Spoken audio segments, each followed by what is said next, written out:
All right, now to the firestorm here in America on the political side. The National Review not hiding their stance on Donald Trump's bid for the White House. There it is. You're looking at it. Their new issue, they just released it, and I think the cover says it all. Simply reads, "Against Trump." And that set Donald Trump off yesterday. Watch this. Well, the National Review is a dying paper. Its circulation's way down.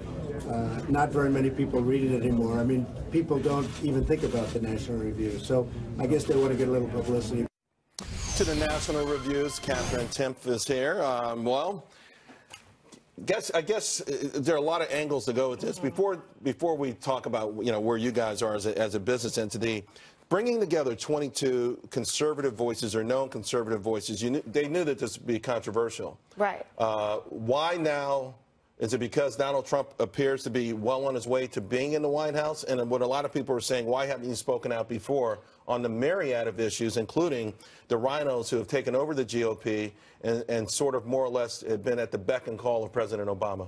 Right, and I think that's exactly what's led to the rise of Trump, is this weakness among the GOP to stand up for things, as well as people just being fed up with the establishment together. So I think Trump's personality and him coming out and say it like I mean it has really attracted some people. But what these pieces are doing is saying, okay, put that aside for a second and let's take a look at what his actual stances on issues have been, like eminent domain, single-payer health care. I call Hillary out on these things, so it's only fair to say, hey, look at Trump. So put that aside. And you notice he hasn't addressed any of the actual issues. I'd like to see him say, oh, hey, this point and this point and this point, instead of just saying, National Review's a loser, which is essentially But what about you say he has some fans. He's got a lot of fans. Yeah. He's leading significantly in the polls. He's not over 50%, and so which I guess this is sort of a last stand.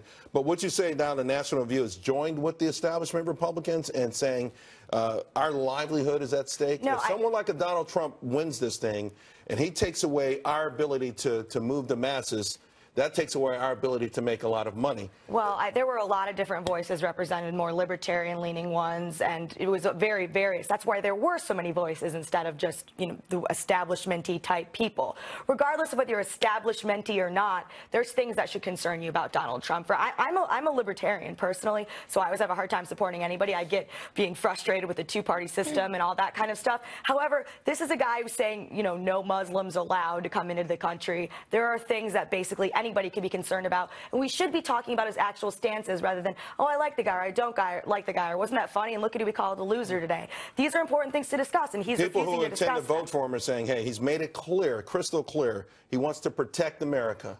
Right, he wants a temporary ban on Muslims entering his country. Right. He wants terrorists. But that's not an American let me value. just tell you what the people who are ready to vote for him, and they're saying that these are conservative values, that he wants a smaller government, that not only does he want these things, they have faith in him that he'll do it, which is what they're saying you guys don't understand. Everyone else that they've elected in the last 8 years or so, they've lost their trust. Right, and we should talk about that, too. I think that these are things we should all talk about. We should have a discussion. I think what this does is open this discussion to say, hey, look at what this guy has actually supported in the past, whether you like him or not. And he's not willing to have that discussion either. And that's more concerning to me, that he's not saying, oh, hey, I feel this way, and this is what changed my mind, instead of saying, you guys are losers. All right. All right, Katherine Timpf, believe me, you're going to have a lot of fun today and this weekend. I know. Hope you're ready to tweet in the snowstorm. All right, guys, also this weekend, it's going to be a big, big week for football fans.